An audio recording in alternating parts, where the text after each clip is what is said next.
This is the Low Key Podcast. I do not own the rights to the music that's being played in future podcasts or past podcasts.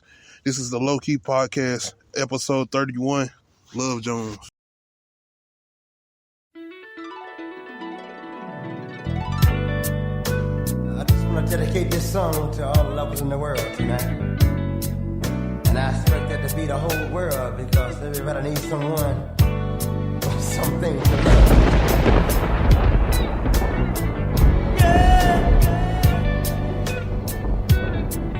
When it's cold outside, girl.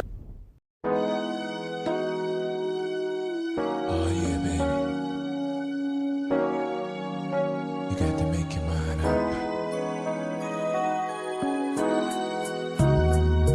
Yeah.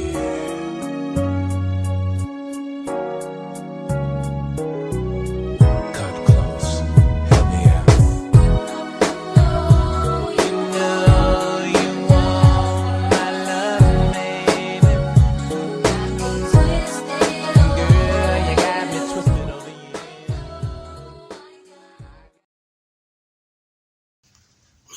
What's going on? You're now tuned into the Low Key Podcast, episode 31, Love Jones. I'm going to be with my wife, and we're going to be talking about our top 5 RnB songs. It's not going to be in a certain order. It's just going to be our top 5 of certain songs that we enjoy and certain songs that we just have an ear for that we continue to listen to this day, or maybe even newer songs that's out today that we feel like that is going to be something we're going to be listening to in the future. But I'm going to be starting it off, and my number one, of course, is the song I had playing in the intro, which is KC's If You Think You Lonely Now. I know this is a song that's actually a remake of a Bobby Womack song, if I'm not mistaken, but this was just one of them songs where I love the beat. I love KC singing and his voice, you know what I'm saying, on the track. You know how KC is. Ooh, yeah. I can't do it, of course. I ain't got no KC voice. I ain't got no R&B voice. But I'm just saying, this one of them tracks that when I was younger, my mom and my pops used to play. I used to hear it in the background. And then it's one of those songs that my mama would play in the car now and then. Something I listen to every now and then. She had it on the cassette tape. Yeah, I'm a little old. But yeah, she always had a mixture of R&B songs, and when this particular song would come on, whether it was on my way to getting dropped off at school, as far as getting on a bus or whatnot, I always remember this song, and I love hearing this song, man. I can't even really give a reasoning for not lyrics. I can't really say I relate to the song or whatnot, but I guess just hearing the passion in KC voice, him singing the song, and just being like trying to put yourself in that position, I guess. As you get older, I guess, because younger, it was just enjoying the song, man. Just hearing him sing and hearing the beat or whatnot, and just letting the flow vibe or whatnot. But I enjoyed that song, and I still to this day enjoy that song from all those years back. So I'm gonna let my wife give her number one as far as her top 5 R&B songs. Hey everybody, my number one is Keith Sweat, Twisted, as you heard in the intro as well. Excuse me. Growing up, I was raised by my mama and my nana, but I mostly lived with my nana a lot. So we couldn't really listen to a lot of stuff, but she actually let me listen to, like one day she let me watch BET. And when this song came out, the video came on, I fell in love with the beat, but I actually understood the song at a young age, and I was shocked at myself that I actually understood it. So that's why it's one of my favorites. I like the beat, but then I understood what he was saying in the song. So that's what made me like it even more. But I really love the beat more than anything. And the video was a beast back then to me. Okay. My number 2 is going to be Genuine Anxious. Like I said, this started off me younger, man. And I always enjoyed R&B when I was younger either way because my parents listened to R&B a lot. I always listened to a lot of R&B. I mean, only time I really was able to listen to like that good hip-hop that I wanted to listen to was when I was with my cousins and whatnot. But R&B was always my mom and them, so that was kind of the tone. And so with Anxious, I not only enjoyed Genuine with Anxious, but 100% Genuine was on that album. I enjoyed most of that album. That was with None of Your Friends' Business. A lot of that Timberland production, like, he always stayed in tone, and that's why I enjoyed a lot of those Missy Elliott songs and the Leah songs.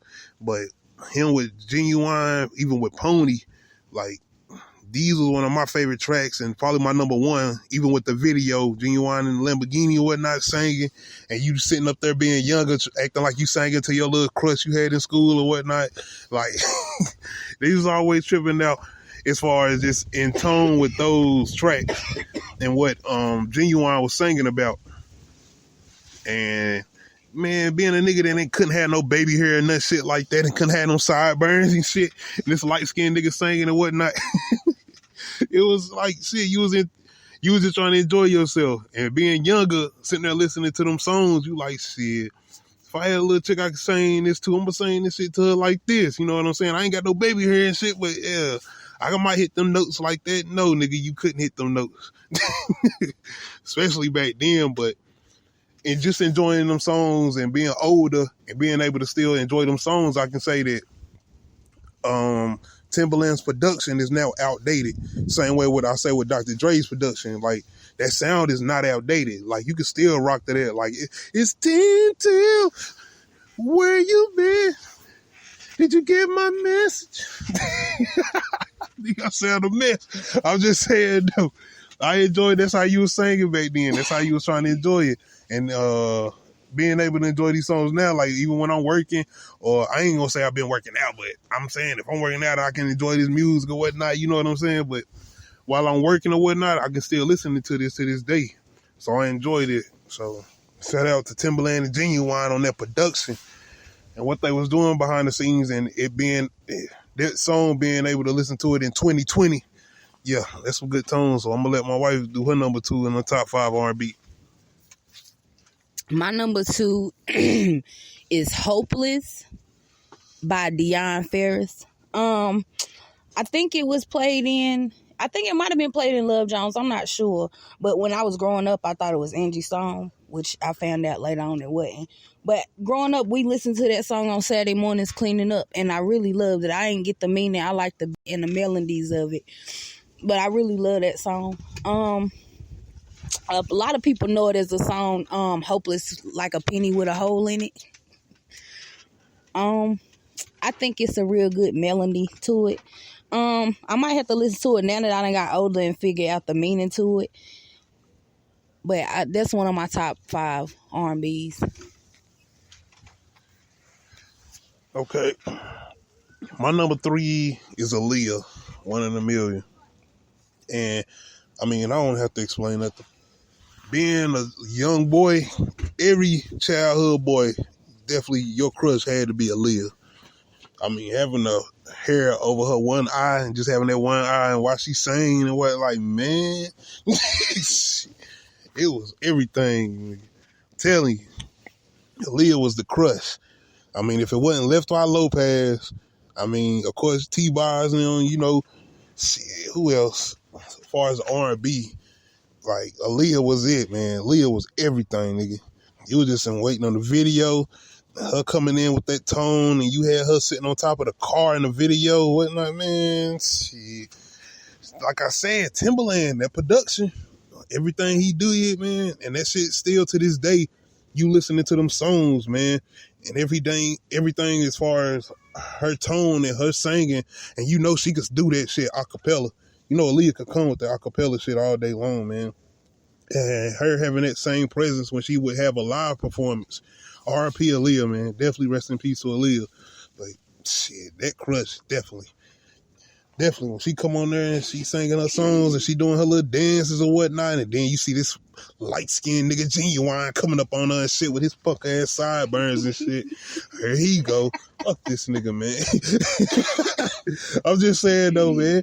You ain't got to be dancing on Aaliyah like, nigga, I can come up on Aaliyah doing my shit and shit. I could have been doing that back then, especially being a young nigga. I had the energy to do that then, you know what I'm saying? I was just saying, though. But all jokes aside, man, she definitely had that talent she brung, man. And that's why she's so missed, man, because she was definitely somebody who brung it back to back to back. She always had hits, and not only with her singles, but with her albums. So definitely shout out to Timberland and what he did and what he was able to bring and give to Aaliyah, but what she brought to his beats and what she sounded, rest in peace, Aaliyah, she is definitely missed. Not only for her music, but just her presence and what she brought to R&B and hip hop. I agree with you totally on that. All of it. My number 3, I struggled with it because I grew up around my uncle who listened to nothing but oldies, and I was torn in between the two. But I ended up going with the Temptations. I Wish It Would Rain. Growing up, my Uncle Glenn, on the weekends or anytime really, he played oldies, like all oldies. But that song, it just hit different to me. I loved it. I understood that meaning as well. But I loved that song, period. Like I heard all the other Temptation songs, but they was popular. They were songs that I didn't really, I mean, I liked them and listened to them, but they didn't mean that much to me as this one did. My other number 3 that I struggled with was The Quiet Storm by Smokey Robinson. Because growing up at night, that's what they played before they got into the mix. Before Eddie Owens got into the mix. But the Temptations, I Wish It Would Rain is my official number 3. Definitely feel you on that. And everything we've been through in our situation is definitely one of those songs I go and listen to just to get a peace of mind. So definitely feel you on that one. My number 4 is Childish Gambino, Redbone. The first time I heard this song was at the movie theater with this woman that's sitting in front of me, which is my wife, and watching Get Out. And I'm sitting there like, damn, what is this song? Like I said, I'm a person that loves beats. And just hearing the beat alone was one of the things that drew me to the song. But hearing Childish Gambino come on there and not even knowing that's Donald Glover, which is his which is his name or whatnot, the guy that do Atlanta. But hearing him come on there singing and whatnot and doing what he was doing, it was like, man, I'm feeling this. This shit go hard. I don't care what nobody say. And then it become a popular song on the radio or whatnot. And me being somebody that had to search and find the song, because when I first heard it, I went and looked it up and I found it. And I was bumping it way before it started playing on the radio. But it being one of those songs that I think it has a deeper meaning to it than a lot of people even understand. But even so, I feel like it is an R&B song. I give it a R&B tone and him singing or whatnot.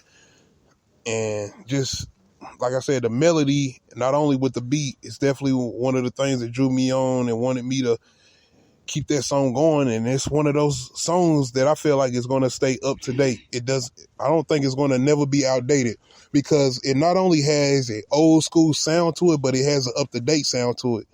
And I feel like that's one of the reasons why it draws not only older people, but younger people to the song. And that's definitely my number 4. My number 4, I would have to say, before I give my number 4, I agree with you completely on that song. I love that song as well. I love the beat to it, and I love what he's saying. And it is a deeper meaning, and a lot of people don't get it. My number 4 is Lauryn Hill, X Factor. Growing up at night, my mom, that was our bedtime song. My mama would sing it to us. I really love that song. I got the meaning of that one as well. I love the beat to it. I love the melodies in it. It's just a song that stick with me as I grow up. I listen to it all the time. I got it on my playlist. It's just a top 5 R&B song. It's just one of those songs that will never get old to me. I feel you on that. That's definitely one of the good tracks. Now I'm getting down to my last one, number 5, as far as top 5 R&B tracks. It's Usher, My Way. This is one of those songs you singing this whole song to. Like, you already know, like, my move, anything she want to make him say, ooh, ooh, I seem so fly.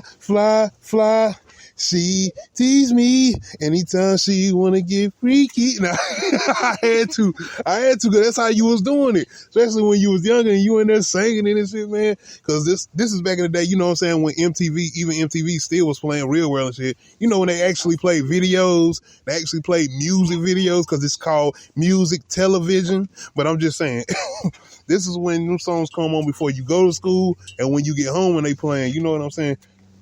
And Usher was definitely one of them songs, as far as my way, where it was playing. And the video drew me in way before I even started enjoying the song way more. Them dancing and shit. And I'm like, man, let me find me a goddamn junkyard somewhere and I can get up in this shit and do this. I'm saying, and back then, you ain't even know who Tyrese is, him being in the video or whatnot.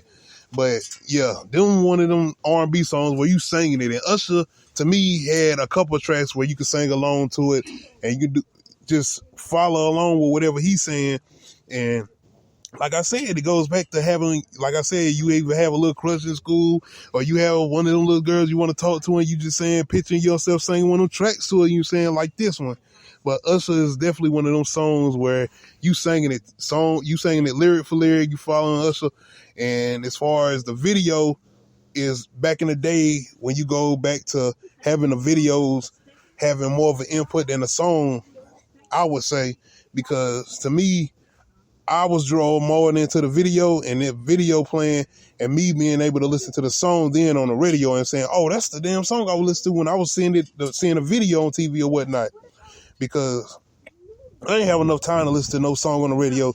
It was on your way to school and you sleeping in the car and going on the bus. So I was more so enjoying the videos because by the time I got time to wake up, before I got time to get on the bus, I'm looking at the video. So Usher My Way is definitely one of them ones. And I don't know if Jermaine Dupri produced it, but him being on the track, I'm thinking he did produce it. And shout out to him for doing what he did with Usher and all of them, Mariah Carey's and everybody else. And if he did produce this is one of them favorites of mine. Number 5 as far as my top 5 R&B. My number 5, I was split kind of in between. I went with Escape, Do You Want To? Growing up, I was a all-girl group fan. I don't care what it was. I wasn't pinning them against nobody or anything. But that song, I like the beat, the melodies. As I got older, of course, I'm a female. I liked it for different reasons. But when I was young, I really liked the beat and the melodies of it. My other number 5, it's a later song. It's Daniel Caesar, Get You. I really like that beat. I somewhat agree with, I guess, the lyrics, but it's more of the beat to the song. It's just a beat to me, really, that makes it one of my, hard to choose to put it on my top 5. It would be my number 6. That's my number 5s. I hope y'all enjoyed our top 5 R&B tracks. And if some of these tracks are some you maybe haven't heard or maybe you ain't heard in a long time, you want to go back and listen to, go ahead and check them out. And I'm pretty sure everybody done heard these tracks, though, because these are some of the most popular tracks that's out there now, especially in the vibe genre of music. But this is the Low Key Podcast, episode 31. Love Jones, me and my wife. I hope y'all enjoy. We out.